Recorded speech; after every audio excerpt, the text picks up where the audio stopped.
Ao que está sentado no trono e ao Cordeiro seja o louvor e a honra e a glória e o domínio pelos séculos dos séculos. Amém. Graça e paz, meus irmãos. Vamos abrir a palavra de Deus em Êxodo capítulo 25. Nós demos início a uma série de mensagens, exposições que falam sobre o tabernáculo, aquele templo móvel que Deus ordenou que fosse feito. E eu quero falar hoje, nesta manhã, sobre o trono da graça e da misericórdia. O trono da graça e da misericórdia. Êxodo 25, leremos até o 22, até o versículo 22, do verso 1 ao 22. Diz assim a palavra do Senhor. Disse o Senhor a Moisés: fala aos filhos de Israel que me tragam oferta. De todo homem cujo coração mover para isso, dele recebereis a minha oferta. Esta é a oferta que dele recebereis: ouro e prata e bronze e estofa azul e púrpura e carmesim e linho fino e pelos de cabra e peles de carneiro, tintas de vermelho e peles finas e madeira de acácia, azeite para a luz, especiarias para o óleo de unção e para o incenso aromático, pedras de ônix e pedras de engaste para a estola sacerdotal e para o peitoral. E me farão um santuário para que eu possa habitar no meio deles, segundo tudo o que eu te mostrar, para modelo do tabernáculo e para modelo de todos os seus móveis, assim mesmo o fareis. Também farão uma arca de madeira de acácia.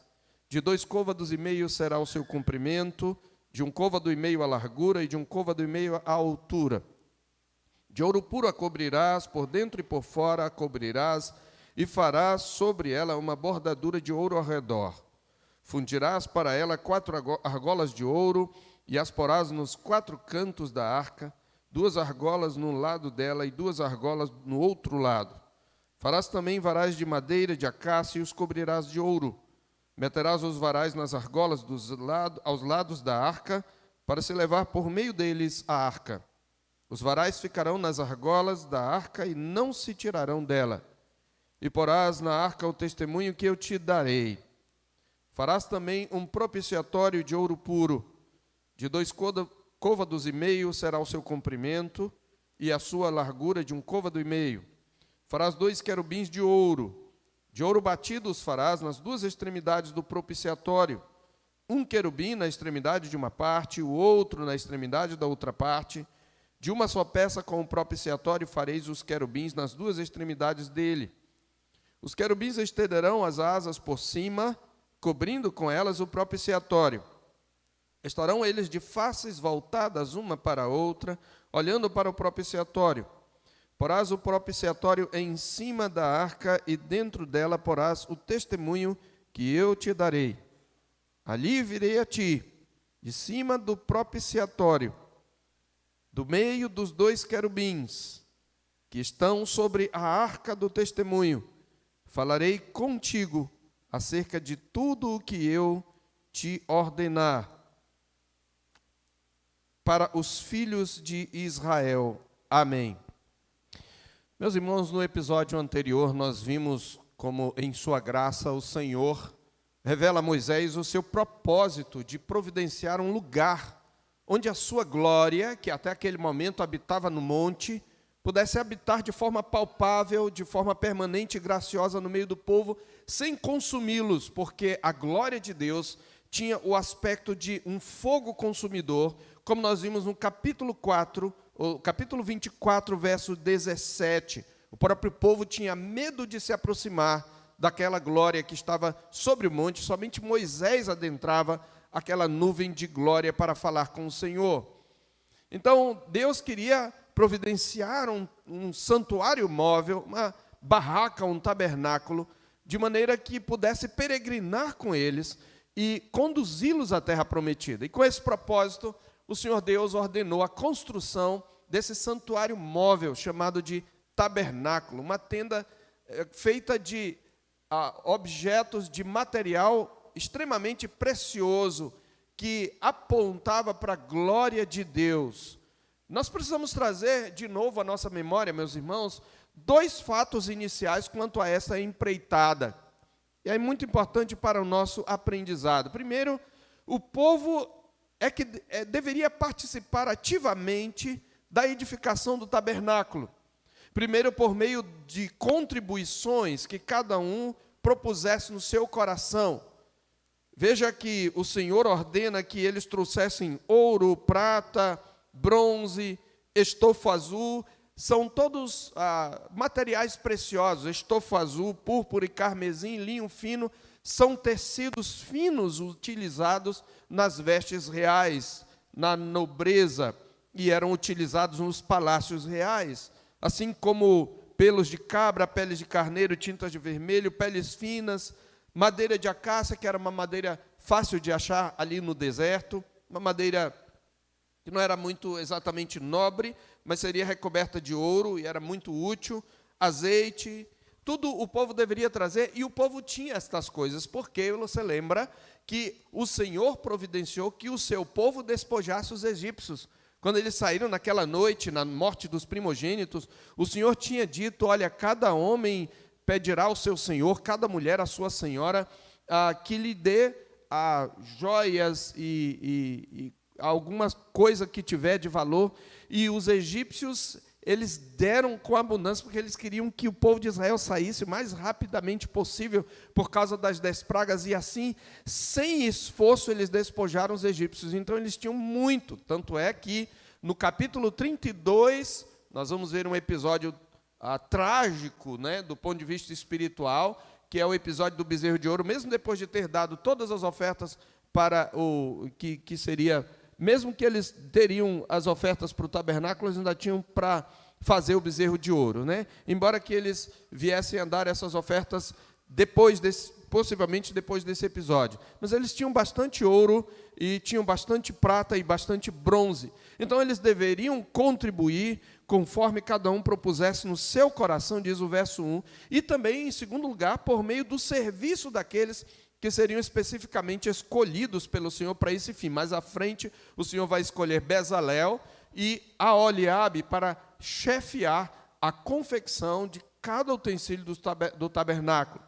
Isso deve nos levar, meus irmãos, a nos compenetrar de que, ainda que o Senhor não dependa de nós para coisa alguma, em sua graça, Ele determinou nos dar o privilégio de participar da sua obra, utilizando nossos recursos, nossos dons e nossos talentos. Lembremos-nos, ademais, que ninguém deveria se aproximar do Senhor para cultuá-lo de mãos vazias, como está escrito em Êxodo 23:15. Isso deve nos levar a uma primeira reflexão. Nós somos o povo de Deus, nós somos o santuário vivo de Deus. E o Senhor Deus está nos edificando, mas Ele nos convoca a participarmos dessa edificação. E Ele deseja que usemos todos os nossos recursos. Isso inclui os nossos bens, isso inclui o nosso dinheiro, isso inclui o nosso tempo, isso inclui os nossos dons e talentos, isso inclui todo o nosso esforço, toda a nossa mente. E a primeira pergunta que eu quero fazer é: quanto você, crente, tem investido na obra de edificação do corpo de Cristo e no avanço do reino? Quanto você tem investido? Você tem dado o mínimo estabelecido por Deus, dos seus talentos, do seu tempo, do seu dinheiro, das suas forças, das suas energias? É muito importante que nós entendamos, Deus não precisa de nós, mas Ele decretou desde a eternidade, para o nosso bem, para a nossa edificação, usar a nós mesmos na edificação do seu santuário. Em segundo lugar, quero também destacar, dentro deste ponto, ou dessa questão do tabernáculo, que ele tinha, todo o tabernáculo com seus utensílios, deveriam não ser feitos de acordo com apenas a criatividade de Bezalel e Aholiabe, que eram homens peritos em artes de todo tipo, mas eles não deveriam fazer da sua cabeça, da sua mera criatividade, mas deveriam seguir à risca um modelo ou maquete que Moisés viu no monte. Veja o verso 9 e o verso 40 desse capítulo. No verso 9, segundo tudo que eu te mostrar para modelo. Deus mostrou uma imagem de uma espécie de maquete. Segundo tudo que eu te mostrar para modelo do tabernáculo e para modelo de todos os seus móveis, assim mesmo o fareis. Parece que Deus deu a Moisés uma visão holográfica, né? Uma visão tridimensional, para que ele visse e pudesse ordenar cada utensílio do tabernáculo. O verso 40 também, vê, pois, que tudo faças segundo o modelo que te foi mostrado no monte. Isto nos ensina, meus irmãos, que é o Senhor quem estabelece as diretrizes da edificação e que nós não temos autorização para fazer coisa alguma em sua obra que não seja ordenada na sua palavra.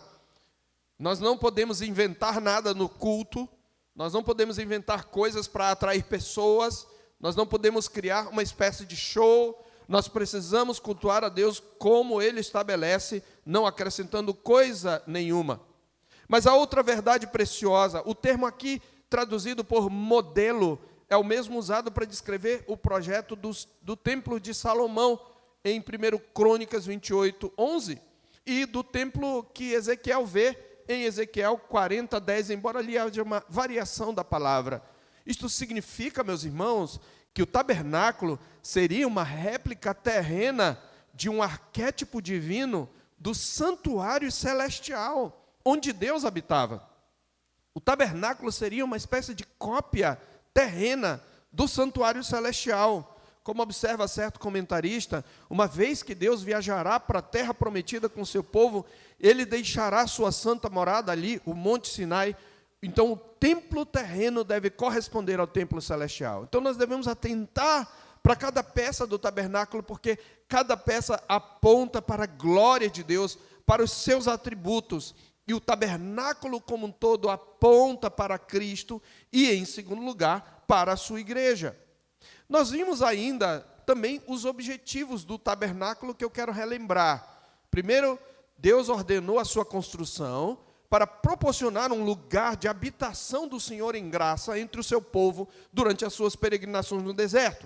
Em segundo lugar, era para que o tabernáculo pudesse ser o centro da vida religiosa, moral e social de Israel, ou seja, a vida de Israel tinha que ser, como nós chamamos, teorreferente, tinha que ser sua referência em Deus, e teocêntrica, Deus seria o centro da vida de Israel. Terceiro, o tabernáculo objetivava ensinar verdades espirituais sobre Deus, sobre o seu ser, sobre os seus atributos, sobre o relacionamento que é devido com Ele, como nos relacionamos pessoalmente com Deus. E, em quarto e último lugar, era também o objetivo do tabernáculo pré-anunciar o Evangelho e a nova aliança, preparando o povo de Deus para a obra redentora e sacerdotal de Cristo. O tabernáculo era figura, sombra, tipo, símbolo e parábola do que aconteceria em Cristo. Nós vimos isto conforme Hebreus 8, Hebreus 9, que fala do tabernáculo como sombra que aponta para Cristo e sua obra. Em suma, nós vimos como o tabernáculo aponta tanto para Cristo como secundariamente para a sua igreja, a qual é o seu corpo, a plenitude daquele que a tudo enche em todas as coisas, porque a igreja é santuário de Deus, porque a igreja é corpo de Cristo, porque a igreja está unida a Cristo, então ele aponta para Cristo e, por consequência, também para a igreja. Hoje, meus irmãos, eu gostaria de propor que nos detenhamos no principal utensílio do tabernáculo apenas, a Arca da Aliança. Aqui, na verdade, dois utensílios que formam um só móvel, a arca e o propiciatório. E como esses utensílios, eles nos revelam a glória e a santidade majestosa de Deus, apontando para o trono de Deus, que é um trono glorioso, que é um trono de santidade, que é um trono alto e sublime, mas que também é o trono da misericórdia, é o trono onde a graça se manifesta. E nós precisamos olhar atentamente, eu peço a sua atenção para o que nós podemos ver aqui. Nós poderíamos refletir, meus irmãos, sobre o tabernáculo, e esse era o meu plano inicial, seguindo a ordem de fora para dentro, do pátio exterior até o Santo dos Santos, percorrendo o caminho da presença de Deus. Se nós pudéssemos entrar no tabernáculo hoje, na verdade ninguém entrava no tabernáculo, só os sacerdotes, e só o sumo sacerdote no Santo dos Santos, mas os crentes, de um modo geral, poderiam entrar no pátio, que é aquela cerca, né? Eles poderiam chegar até o altar do holocausto. Se nós adentrássemos o tabernáculo, nós íamos, primeiramente, passar pela grossa cortina que separava aquele espaço do povo, aquele terreno, e nós encontraríamos logo no início o altar dos holocaustos. E era preciso que houvesse sacrifício diário de um cordeiro pela manhã e de outro à tarde, no sábado de 2 pela manhã e de 2 à tarde. Nunca aquele altar podia ser apagado, ter o seu fogo apagado, sempre tinha que ter sacrifício. Depois do sacrifício, nós temos a bacia de lavar, onde os sacerdotes tinham que se lavar antes de adentrar o santuário. Então, nós temos o santuário propriamente dito, a tenda feita de tecidos nobres, onde, adentrando o primeiro véu, você encontraria à direita a mesa dos pães da proposição e à esquerda o candelabro, e no centro, no limite entre o santuário e o Santo dos Santos, o altar de incenso. Atravessando o grosso véu para o Santo dos Santos, é que o único que podia ver isso era o sumo sacerdote uma vez por ano, e ali estava exatamente a Arca da Aliança. Nós poderíamos percorrer esse caminho, mas eu prefiro seguir, nós faríamos isso se tivéssemos um estudo temático, mas eu prefiro seguir, pelo menos por hora, a ordem do texto, já que estamos expondo em sequência.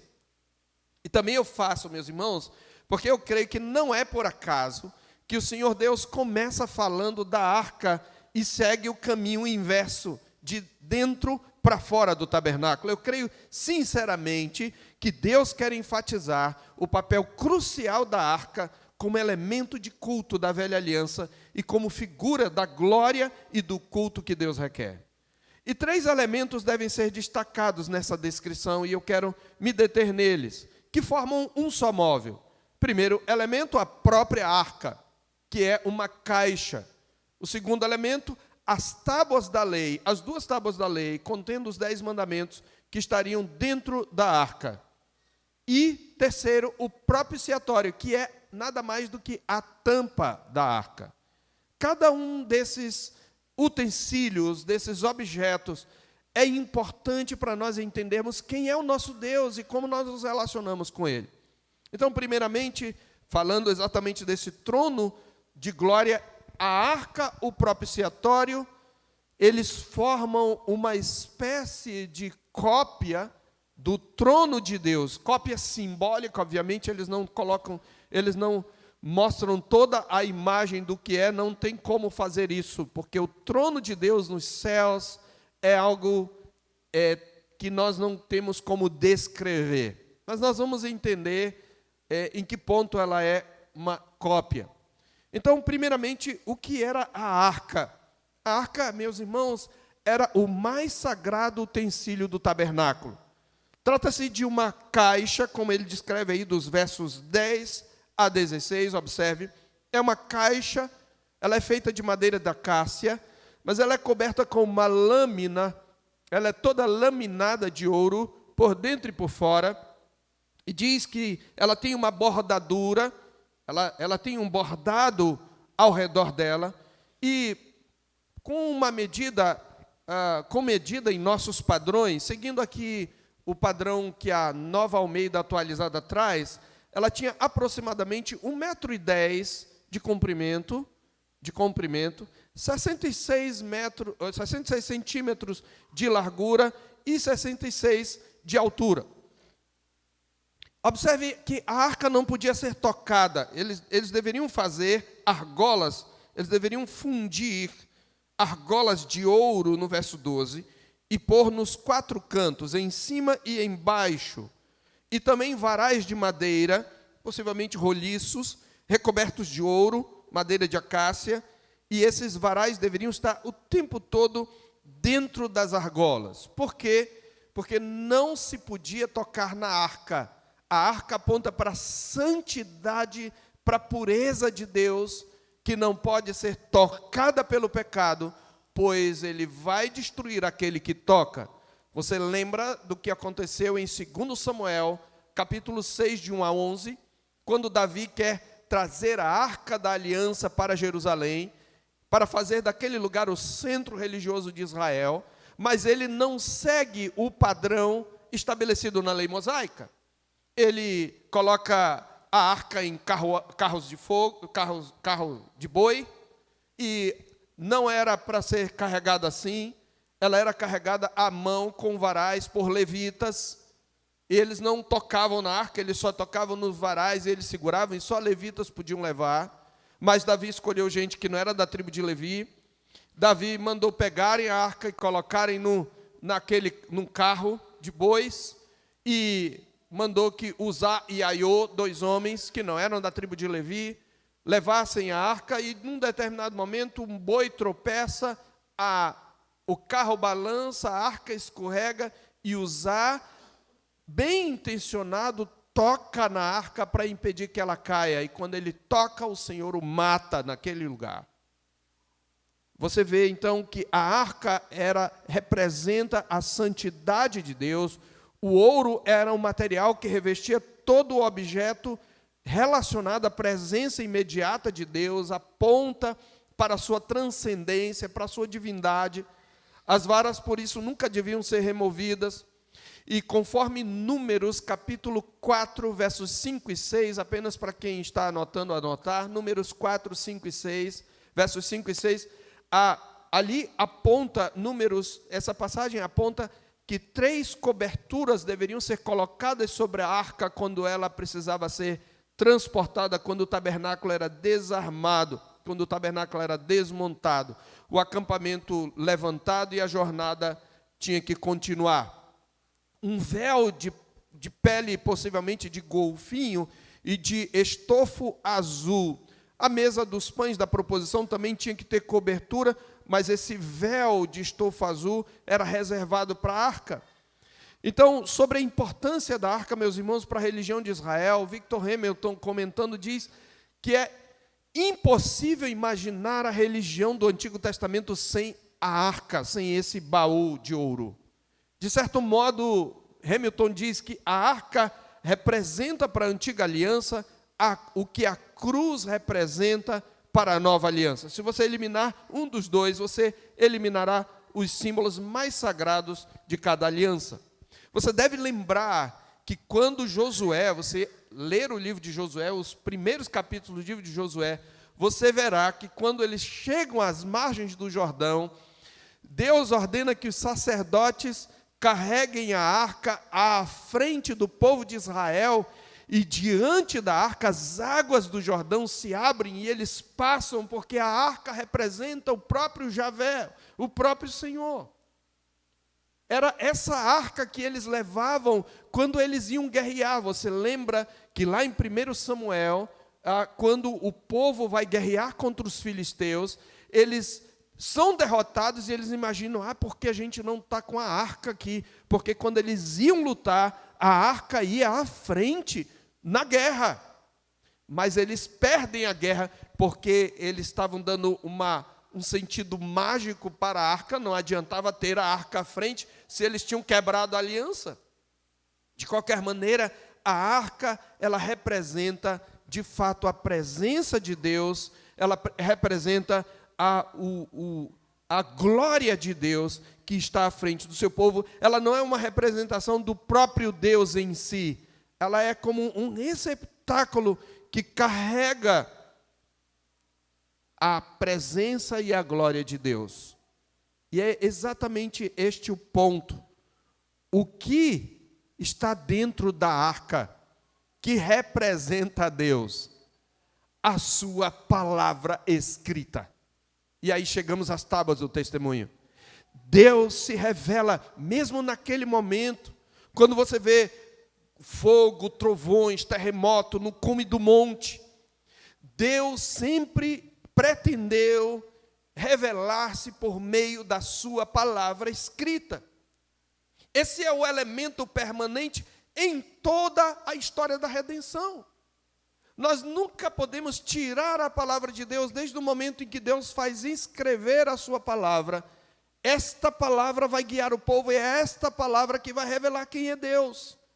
Dentro da arca está a tábua do testemunho. Preste atenção, o lugar mais santo, ela ficaria no Santo dos Santos, onde só o sumo sacerdote, uma vez por ano, podia entrar. No lugar mais santo, a nuvem de glória, a Shekinah, baixava exatamente sobre o lugar onde estava a arca. E ele está apontando para quê? Para a sua palavra escrita. Deus revela a sua glória, Deus revela seus atributos, Deus revela sua santidade, sua justiça, sua misericórdia, sua graça, por meio das Escrituras, meus irmãos. Nós não temos condição de contemplar a glória de Deus, senão pelas Escrituras. Então, a arca em si não era a representação de Deus direta, mas ela aponta para a glória de Deus, e ela é um receptáculo daquilo que revela a glória de Deus, a palavra de Deus. Mas é óbvio que isso aponta para Cristo, pois a Bíblia o chama de palavra encarnada. No princípio era a palavra, e a palavra estava com Deus, e a palavra era Deus, e a palavra se fez carne e habitou entre nós, e vimos a sua glória, glória como do unigênito do Pai. A palavra escrita e a palavra encarnada estão relacionadas. E nós precisamos ter isto em mente quando nós olhamos para a arca e quando nós olhamos para as tábuas da lei. As tábuas são chamadas, observe no verso 16, e porás na arca o testemunho que eu te darei. De novo no verso 21, e dentro dela porás o testemunho que eu te darei. Que testemunho? O testemunho escrito nas tábuas. O testemunho de quem é Deus. O testemunho do que Deus requer de nós. O testemunho de quem nós somos, dos nossos pecados. A lei dá testemunho de quem Deus é e de quem nós somos. Ela aponta para os nossos pecados. É por isso que ela é chamada de testemunho. Deus dá testemunho de si mesmo. É isto que significa essa arca, dentro dela e dentro dela a lei. E em terceiro lugar nós temos então, meus irmãos, eu falei na verdade 3, mas são 4. Em terceiro lugar, nós temos os querubins de glória. Deus ordenou fazer uma tampa para a arca, ela não podia ficar aberta. E essa tampa é chamada de propiciatório. Verso 17, farás também um propiciatório de ouro puro. E ele fala aqui de 2 côvados e meio será o seu comprimento, e a largura de 1 côvado e meio. Farás 2 querubins de ouro batido os farás, nas 2 extremidades do propiciatório, em suma seria do mesmo tamanho, né, 1,10 m por 66, do mesmo tamanho da arca. Mas eu falei que seriam 4 elementos, porque o propiciatório era uma só peça, mas eu preciso falar um pouco dos querubins e depois da tampa em si, ok? Por isso eu estou dividindo em 4. Então, em terceiro lugar, nós temos o que nós podemos chamar de os querubins de glória. É assim que o autor de Hebreus os chama, quando ele descreve o tabernáculo em Hebreus capítulo 9. E sobre ela, verso 5, os querubins de glória, que com sua sombra cobriam o propiciatório, é o que ele fala em Hebreus 9, verso 5. Meus irmãos, é muito importante nós entendermos aqui o sentido dos querubins. Deus ordenou que fizesse uma tampa também essa tampa seria de ouro puro, não seria de madeira, seria ouro puro, e de uma só peça com ela, os artistas Bezalel e Oliabe deveriam esculpir 2 seres que são chamados de querubins. Quem são os querubins? Os querubins são guardiães da presença de Deus. Os querubins são mencionados pela primeira vez em Gênesis, como os seres espirituais designados por Deus para guardar o caminho da árvore da vida, a fim de impedir que o homem, agora contaminado pelo pecado, adentrasse a presença do Senhor de novo. O jardim do Éden é um templo. E agora o homem em pecado não pode permanecer nele. Por isso, em Gênesis 3, observe Gênesis 3, 22 a 24, diz: Então disse o Senhor Deus, eis que o homem se tornou como um de nós, conhecedor do bem e do mal, assim que não estenda a mão e tome também da árvore da vida, e coma e viva eternamente. O Senhor Deus, por isso, o lançou fora do jardim do Éden, a fim de lavrar a terra de que fora tomado. E expulso o homem, colocou querubins ao oriente do jardim do Éden, e o refugir de uma espada que se revolvia, para quê? Para guardar o caminho da árvore da vida. O refugir de uma espada a imagem é o querubim brandindo a espada, e ela brilha, né? Possivelmente com a luz do sol, indicando que o caminho para a vida está bloqueado por causa do pecado do homem, que ofende a santidade de Deus. Então ele é expulso da presença de Deus. Então os querubins são guardiães da presença de Deus, eles assistem à presença de Deus. Agora preste atenção, igreja. Os querubins não são anjos ao estilo da arte sacra, né? Nem aquele anjo com cara de cera, típica da arte medieval, né? Nem o anjinho estilo europeu, com cabelinho encaracolado loiro e olhos azuis, com o rosto meio efeminado. Primeiro que, quando um anjo propriamente aparece, ele parece em forma de um varão comum.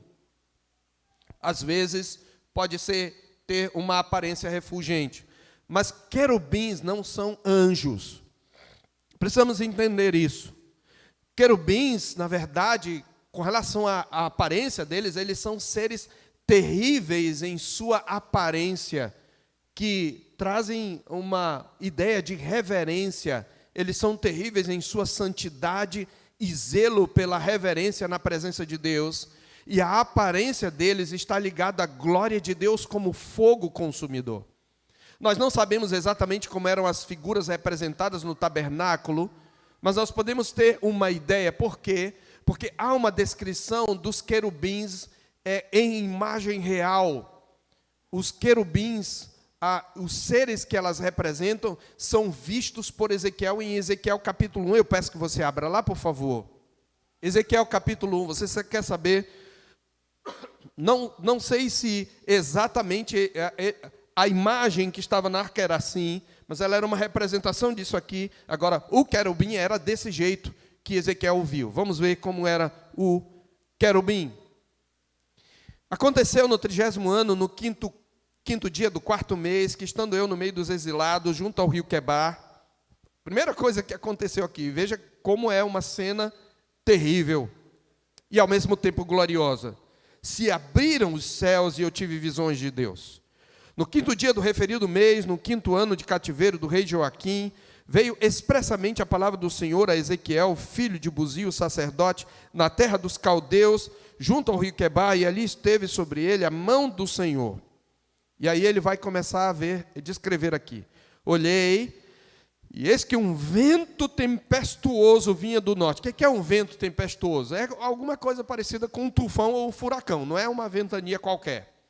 Um vento tempestuoso vinha do norte, e uma grande nuvem, e dentro dessa nuvem era uma nuvem com fogo, era uma nuvem em fogo, era ao mesmo tempo uma nuvem e luminosa, a revolver-se, era uma nuvem que se mexia, é como se girasse, certo?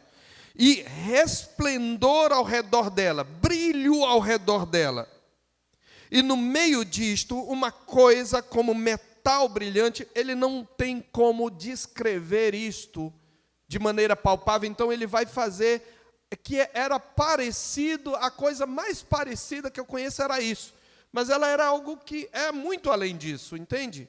Era indescritível. Então ele diz que era como metal brilhante, lembra do ouro, que saía do meio do fogo, do meio dessa nuvem, saía a semelhança de 4 seres viventes, cuja aparência era esta. Tinham a semelhança de homem, o corpo geral, a imagem geral era de homem. Porém, eles tinham 4 rostos, como também 4 asas. As suas pernas eram direitas, eles não tinham uma perna direita e outra esquerda. Eram 2 pernas direitas. É o que ele está dizendo aqui. A planta de cujos pés era como a de um bezerro, não era um pé normal de homem. A aparência geral era de homem, mas o pé é como de um bezerro. Ele continua, observe, e esses pés luziam como brilho de bronze polido. Debaixo das asas tinham mãos de homens. Aos 4 lados tinham mãos, são 4 mãos.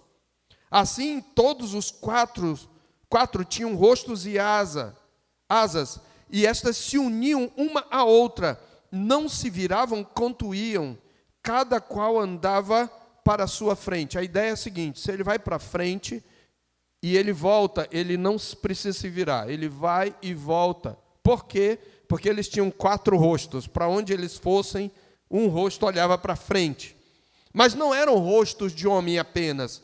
A forma de seus rostos era como o de homem à direita. Os 4 tinham rosto de leão, à esquerda, rosto de boi e também rosto de águia. Então, homem, leão, boi e águia.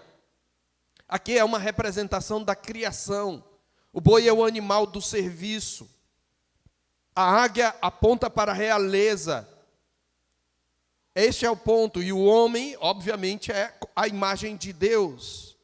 Essa é a ideia. E o leão aponta também para a majestade. Então, assim eram os seus rostos, suas asas se abriam em cima. Cada ser tinha 2 asas unidas, cada uma à do outro. As outras 2 cobriam o corpo deles. Cada um andava para a sua frente, para onde o Espírito havia de ir.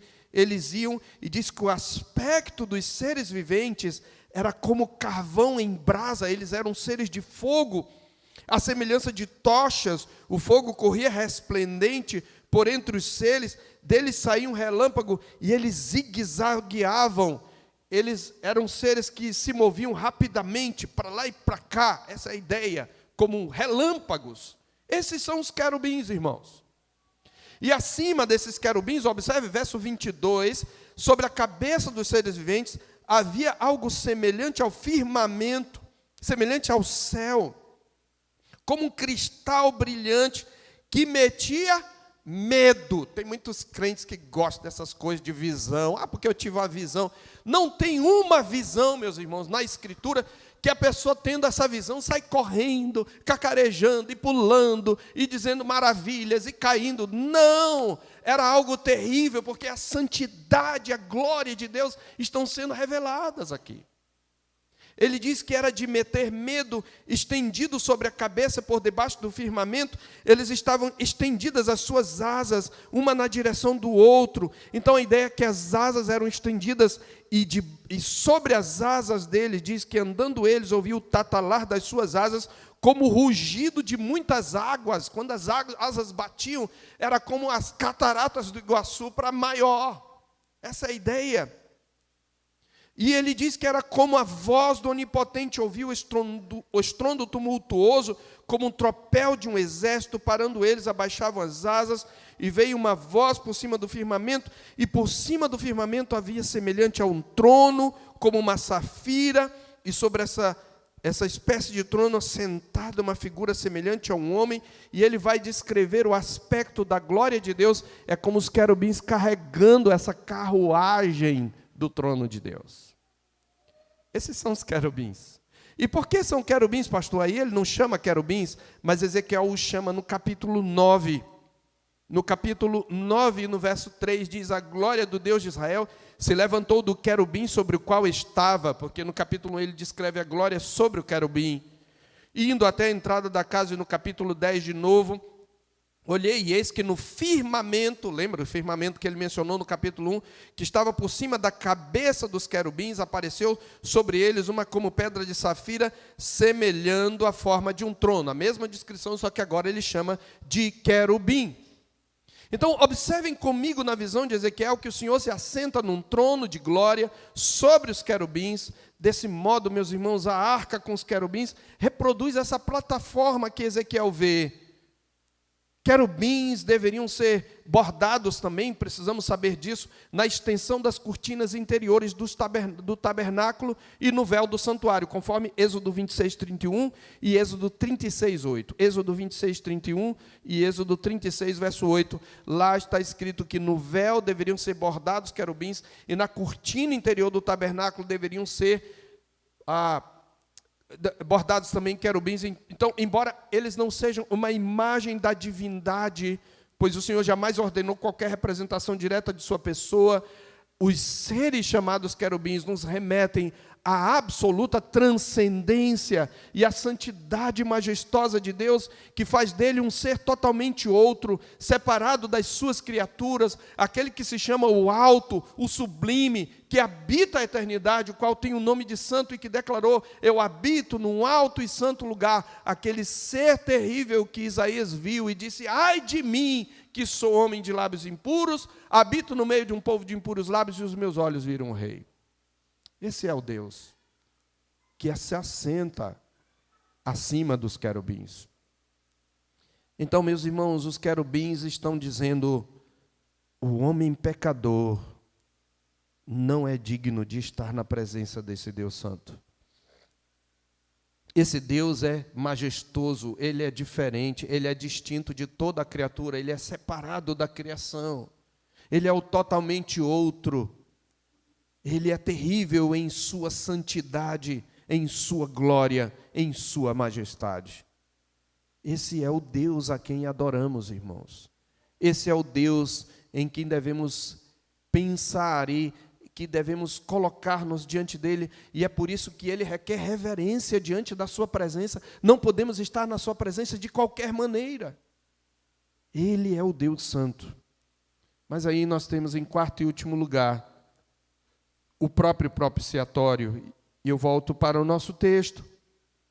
O propiciatório, propriamente, é a tampa. É a tampa onde ficavam os querubins. Ela era feita de ouro, de uma só peça com eles. E eu queria chamar a atenção para o significado dessa tampa, porque o termo hebraico traduzido por propiciatório, aqui no verso 17, significa literalmente cobertura ou tampa. É daí que vem o termo, meus irmãos, cobrir, como sinônimo de perdoar. Lembra do Salmo 32, verso 1? Bem-aventurado o homem cuja iniquidade é perdoada, cujo pecado é coberto. O amor cobre multidão de transgressões. É dessa palavra, a palavra que o verbo hebraico para cobrir é o verbo kafar, e a palavra que é chamada kaforet, é a palavra para uma tampa, e é daí que vem o verbo cobrir. E a palavra também é da mesma raiz do termo traduzido por expiação. Em Levítico 16, no dia da expiação, o sacerdote faria expiação, derramando o sangue sobre o propiciatório. Também no capítulo Levítico 16, 17, ela é traduzida pela palavra propiciação, expiação e propiciação. O que é isso? Em português, ambas as palavras são dois lados da mesma moeda. Expiação, propriamente dita, meus irmãos, é a reparação do pecado mediante o derramamento de sangue. O pecado precisa ser punido, e quando ele é punido, ele é reparado. Isso é expiação. Propiciação, por sua vez, aponta para a pacificação que provém dessa reparação, pela qual Deus, que pune o pecado, agora se torna propício ou favorável ao pecador. Então, expiação tem a ver com o ato de reparação, e propiciação tem a ver com Deus se tornando favorável àquele que oferta o sacrifício. Então, costuma-se traduzir mais a peça por propiciatório, primeiro devido à influência da Septuaginta e da Vulgata Latina, que traduzem assim o termo, tanto para o grego como para o latim, respectivamente. Mas também essa palavra propiciatório é porque ela aponta para o lugar, aponta para o fato de que Deus, esse Deus terrível, não consome o pecador na sua ira, não consome o adorador na sua santidade, porque o sangue foi derramado, e esse sangue derramado demanda o seu perdão. ali no propiciatório, se você observar, conforme Levítico capítulo 16, você verá que ali, o propiciatório é o lugar do perdão.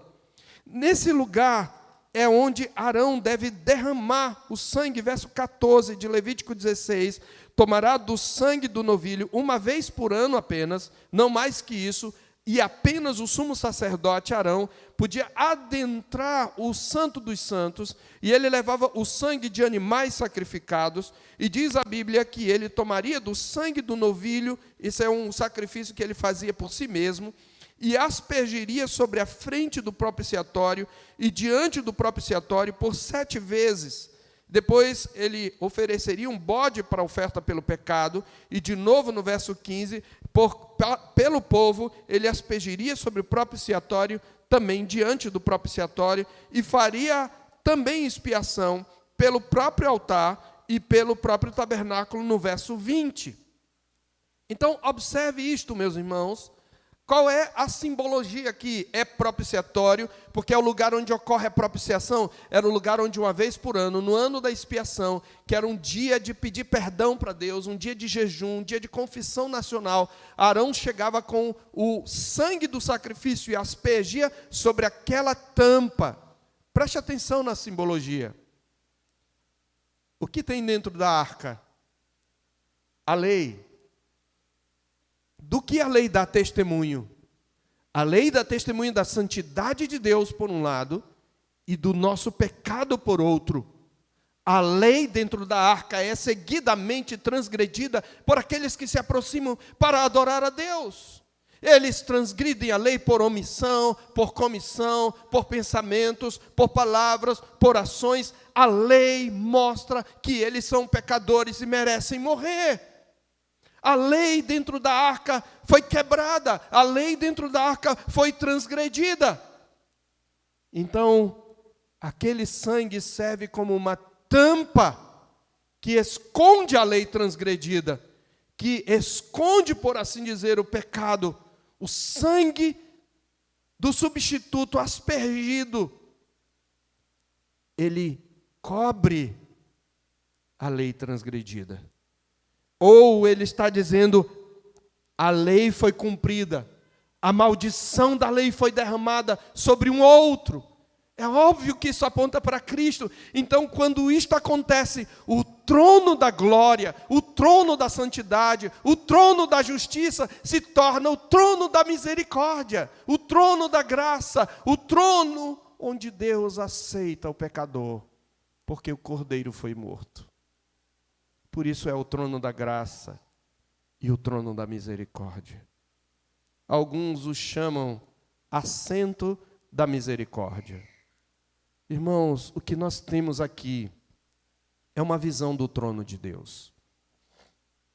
E o que acontece, meus irmãos, hoje, quando nós nos aproximamos de Deus, já avançando para a conclusão, a Bíblia diz em Hebreus capítulo 4, Hebreus capítulo 4, verso 14, que nós temos um grande sacerdote sobre a casa de Deus. E ele diz, acheguemo-nos confiadamente junto ao trono da graça. Nós somos como a rainha Ester. Você lembra quando a rainha Ester foi ter com Assuero para pedir pelo seu povo? Mordecai a desafiou, ela disse, mas ninguém pode entrar na presença do rei sem ser chamado. Se alguém ousar entrar na presença do rei sem ser chamado, se o rei não estender para essa pessoa o cetro, esta pessoa vai morrer. E tem um mês que o rei não me chama. E Mordecai diz, olha, não pense que tu vais se livrar só porque tu és rainha. É o teu povo. De outra parte, o Senhor levantará salvação para Israel se você não intervier. E então a rainha Ester ousa ir, mesmo sem ser chamada. E se Assuero, que estava segurando o cetro, mantivesse o cetro no chão, colado ao chão, os guardas a pegariam, cobririam a sua cabeça e a levariam para morrer. Mas Deus inclinou o coração de Assuero para ela. E o que ele faz quando ela chega, que ele a vê, ele estende o cetro. E ela toca na borda do cetro. Ela foi aceita. Essa é a imagem quando a palavra de Deus diz: vamos chegar com ousadia, acheguemo-nos com ousadia junto ao trono da graça, o rei estenderá o cetro. Por quê? Porque o sangue foi derramado, porque a lei foi cumprida, porque a maldição foi derramada sobre um outro, e o trono da glória, o trono do Deus do universo, do Rei da criação, se tornou o trono da graça, o trono da misericórdia, o trono do perdão. É por isso que no dia do Senhor nós podemos nos assentar aqui e não somos consumidos, porque o Cordeiro derramou o seu sangue. O propiciatório aponta para Jesus, queridos. Tudo aponta para Jesus. Na Escritura, Deus é um Deus que fala, e a Bíblia diz que, havendo Deus outrora falado, muitas vezes, de muitas maneiras, aos pais pelos profetas, nos últimos dias nos falou no Filho. Ele é a palavra encarnada. Deus, em sua misericórdia, também propõe o seu Filho como propiciatório. Paulo usa exatamente esta imagem em Romanos capítulo 3, a partir do verso 21. Depois de falar do estado de perdição do homem, em Romanos, Paulo diz: agora sem lei se manifestou a justiça de Deus, testemunhada pela lei e pelos profetas. Justiça de Deus mediante a fé em Jesus Cristo para todos e sobre todos os que creem, porque não há distinção, pois todos pecaram e carecem da glória de Deus. Se você não tem Cristo, você precisa entender que você está debaixo da ira de Deus, caminhando para a perdição eterna. Você precisa conhecer o trono da misericórdia, e você só pode conhecer a misericórdia por meio de Jesus Cristo. Ele é o propiciatório, observe, sendo justificados gratuitamente por sua graça, mediante a redenção que há em Cristo Jesus, a quem Deus propôs no seu sangue como propiciação. Deixa eu te falar uma coisa, no texto grego, a palavra não é propiciação exatamente, a palavra é propiciatório. Essa é a palavra literal no texto grego. Deus propôs a Jesus no seu sangue como propiciatório, como a tampa, como a cobertura, para manifestar a sua justiça. Isso mediante a fé. É por causa do sacrifício de Jesus, queridos, que nós podemos cultuar. Mas quão terrível é quando, diante de todas essas verdades, nós ainda muitas vezes temos a coragem de chegar aqui no dia do Senhor e o nosso coração está frio, e a nossa mente estar dispersa, e às vezes nos portarmos irreverentemente, e às vezes a palavra entrar por um ouvido e sair por outro. É o mesmo Deus, queridos. Nós achegamos no Monte Sião, nós estamos diante do Deus vivo, juiz de vivos e mortos. Nós estamos na presença daquele que é o Rei dos reis e Senhor dos senhores. E nós precisamos ter isto em mente toda vez que cultuamos a Deus. Mas nós sabemos que só podemos ser aceitos. Nosso louvor é aceito não é por causa da nossa sinceridade, não é nem por causa da nossa fé, não é porque somos reformados. Nosso louvor é aceito porque a cruz de Cristo se ergue entre nós e Deus, clamando por perdão, e o trono da glória se torna trono da misericórdia. É por isso que nós nos gloriamos na cruz de Cristo, como os judeus se gloriavam na arca. A cruz de Cristo mostra toda a santidade de Deus ao punir o pecado, mas mostra todo o amor e a misericórdia de Deus ao livrar o pecador. E aquele que se converte a Cristo e o recebe como Senhor da sua vida, a ira de Deus é desviada dele. E o trono da glória se torna trono da misericórdia. Meus amados, o Deus alto e sublime, entronizado acima dos querubins, é assim que ele é citado, né? Salmo 99, reina o Senhor, temos povos, ele está entronizado acima dos querubins. Ele se revela no Cristo que encarnou-se, padeceu, foi morto, ressurreto, assenta-se à destra de Deus e recebeu um nome que está acima do nome, de todo nome. E esse Deus se encontra hoje com o seu povo. De cima do propiciatório, ele promete se encontrar. Veja o texto final, aí em Êxodo, o Senhor promete que quando eles fizessem isto, no verso 22, ali virei a ti, e de cima do propiciatório, do meio dos dois querubins que estão sobre a arca do testemunho, falarei contigo acerca de tudo o que eu te ordenar. Era daquele lugar que Deus vinha encontrar Moisés. Isso está também no capítulo 29 e 42, no capítulo 30, versos 6 e 36. O Senhor vinha se encontrar. Irmãos, quando nós, no dia do Senhor, nos reunimos aqui, é um encontro com Deus que nós temos, esse mesmo Deus. E agora o seu trono está aqui, neste lugar. Embora não possamos vê-lo, nós precisamos crer. E crer que não somos consumidos por causa da cruz, por causa de Cristo.